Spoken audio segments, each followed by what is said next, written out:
se envolvam, mas não como algum corpo estranho, como envolvidos diretamente. Esta casa é a casa de todos vocês. E vocês têm que se portar como donos da casa, envolvidos, comprometidos. E é por isso que hoje o objetivo aqui, eu não vim aqui para fazer uma palestra. Não vou fazer palestra com vocês. Eu vou fazer. Aqui nós estamos numa reunião de trabalho. Eu vim aqui para aproveitar e participar dessa reunião de vocês. Eu vim aqui para ouvi-los também. Vou falar, mas quero ouvir. Ouvir o que vocês quiserem falar. Nós podemos conversar sobre qualquer assunto. E quero dizer a vocês, você me disse que Votuporanga está aí nos assistindo. Votuporanga... 50 jovens. Muito bem. Eu quero cumprimentar os nossos jovens de Votuporanga e dizer que todas as vezes que fui lá, a Votuporanga foram dias e momentos altamente gratificantes, porque fui muito bem recebido lá. E estamos com um grande projeto, uma grande unidade do SEDES Senai em Votuporanga. Então fico muito feliz que vocês estão acompanhando aí o nosso trabalho. Araraquara também. Araraquara estive recentemente também em Araraquara e também estamos com investimentos altos em Araraquara também. Então, enfim, a todos aqueles que estão nos assistindo, de forma não presencial, nosso abraço forte a todos vocês. E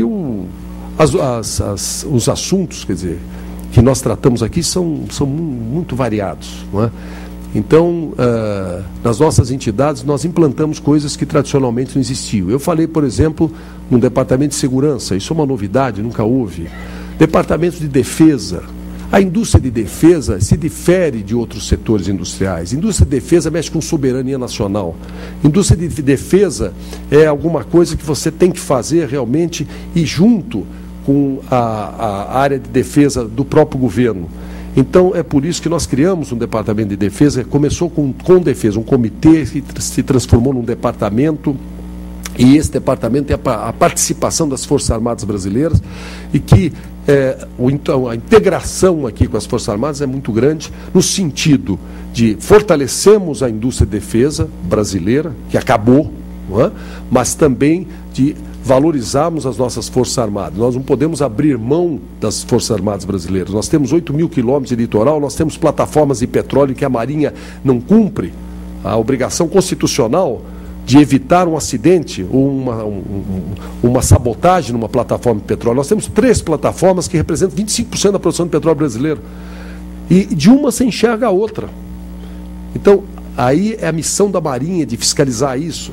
Nós temos centros de tecnologia, nós temos a Amazônia. Estive recentemente com o ministro da Defesa, o Nelson Jobim, fomos juntos agora no feriado do dia 12 de junho, no dia 11 e 12, estivemos juntos nos pelotões de fronteira da Amazônia. Já tinha ido a convite da aeronáutica a visitar o sistema Civan. Fui à estação nossa da Marinha na Antártica, visitei plataformas de petróleo, centros de tecnologia, enfim. Por quê? Porque o que os olhos não veem, o coração não sente. E nós estamos aqui, o nosso compromisso, quando fui candidato a primeira vez a presidente da Fiesp, o compromisso que eu assumi não foi com a indústria, foi com o Brasil. Isso foi a nossa campanha. Então nós temos um compromisso com o país aqui. Aqui não se discute nada que seja contra o interesse do país. Pensar que alguma coisa possa ser bom para a indústria e ser ruim ao Brasil, quem está pensando isso está pensando errado. Então a nossa missão aqui é maior. E pensando no país, nós estamos pensando na indústria, que faz parte, é o grande patrimônio do país, é a indústria. O grande patrimônio são os setores produtivos, os serviços. Então, nós temos que ter visão de país, nós temos que... E aí ajuda as decisões, quando a bola é dividida, o setor tal que é isso, o setor tal que é aquilo. O que interessa é que o equilíbrio, o que é melhor para o país, é isso que nós vamos defender. O caso da CPMF foi isso. A CPMF era problema da indústria? É problema de toda a sociedade brasileira. O caso da carga tributária é problema da indústria? Porque a sociedade não paga impostos? O problema de nós termos um desenvolvimento sustentável e respeito ao meio ambiente, mas só da indústria. Hoje a indústria tem consciência que você cuidar do meio ambiente, você produzir de forma mais limpa, não é um ônus, não é um bônus, é um ônus. Você vai, além de respeitar o meio ambiente, que não há nada mais importante do que as pessoas. Nada mais importante para um país do que as pessoas. Então você tem que preservar o meio ambiente, você tem que cuidar dos assuntos ligados às pessoas. E, nesse sentido, esse projeto, esse grande programa de produção mais limpa que nós defendemos e estamos implantando com muita eficiência, isso tem a ver com respeito às pessoas, respeito ao nosso planeta e também economia de água, de energia, mais competitividade. Enfim, então, assuntos, eu citei a área de defesa, não para dar um destaque à área de defesa, para dizer que são coisas que não eram normais, não faziam parte do nosso trabalho. O agronegócio. Criamos aqui, presidido pelo nosso ex-ministro da Agricultura, Roberto Rodrigues, o Conselho Superior do Agronegócio, que agrega quase 100 entidades de toda a cadeia do agronegócio brasileiro. Então, a mistura agricultura, indústria é o agronegócio. Aqui a Fiesp não é indústria, então o que o agronegócio faz aqui? A Fiesp assumiu um compromisso com o país. E esse compromisso, você pega um setor como o do agronegócio, agora nós vamos entrar numa grande batalha, redução de impostos em alimentos. Ontem, no final do dia, tive uma reunião, estou terminando um estudo, porque nós temos alta carga tributária sobre alimentos no Brasil, acima de outros países. Outros países você tem de 0% a 5% de impostos, aqui você tem 15%, em média. Então nós vamos, lógico, a desoneração total de alimentos não é possível, porque nós vamos pedir, vai ser difícil conseguir.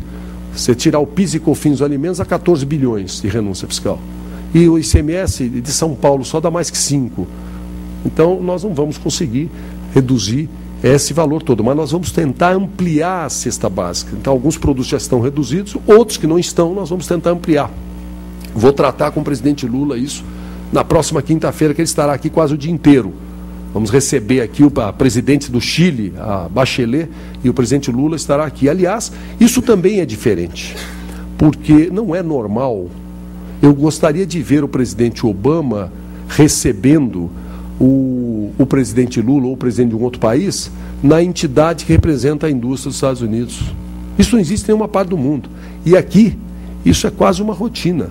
Aqui o 14º andar, o meu gabinete, eu cedo, aqui recebemos o presidente da Argentina, o presidente do Peru, o presidente da Colômbia, o primeiro-ministro da Holanda, enfim, diversos chefes de Estado que vêm aqui, a gente cede o gabinete, o presidente da República se instala no gabinete da presidência da Fiesp, do Ciesp, cedo o 14º andar, reuniões ministeriais entre os países e tudo aqui. Rodadas de negócio, última missão, aqui tivemos quase 2.000 reuniões, enfim. Então, o trabalho é muito amplo, não é? E nós temos muita coisa realmente a tratar. Além das questões normais, ligadas à economia, ligadas à competitividade, à tecnologia, ao comércio exterior, à infraestrutura, enfim, ao meio ambiente. Então, é exatamente desses temas todos que os nossos conselhos superiores, que foram ampliados. Hoje nós temos 6.000 voluntários que trabalham nas nossas entidades, 6.000 entre diretores, conselheiros, membros de diretoria, conselheiros da capital, do interior, enfim, todos voluntários, não é? E que tratam esses diversos assuntos, além do corpo profissional, da Fiesp, do Ciesp, que nós temos em todos os departamentos, também uma equipe profissional, de especialistas, para nossas discussões terem base técnica. Uma coisa, não, isso é política, não existe isso. Você tem que ter a base técnica, você tem que ter a razão. Com a razão, aí sim vem a estratégia política. Aí vem o enfrentamento se necessário. Mas você não compra uma briga sem estar armado com a razão. Aí é bobagem. Então nós buscamos isso. Quando nós discutimos alguma coisa, nós discutimos com conhecimento do que nós estamos discutindo. Quando nós estamos falando aí, por exemplo, na questão ambiental, existem muitas discussões. Então, mas nós temos conhecimento. Nesse momento, nós estamos buscando um mapa de uso e ocupação do Estado de São Paulo. Porque me chegam. Mas a reserva legal de 20% é muito, é pouca. Eu quero saber o seguinte, quanto tem de mata em São Paulo? Se alguém souber me responder, me diga, porque ninguém sabe exatamente. Ninguém sabe como estão as nossas APPs. Então, nós precisamos ter uma fotografia de São Paulo. E aí sim, a gente vai saber quanto tem. Se a lei federal exige 20% e tivermos 12% de mata, como é que faz? Como é que faz para resolver os outros 8%? Então nós temos aí, com conhecimento, nós vamos discutir. Vamos abrir mão de quê? Vamos derrubar uma estrada, um prédio, uma usina, uma fábrica? Vamos acabar com a plantação de laranja? O que nós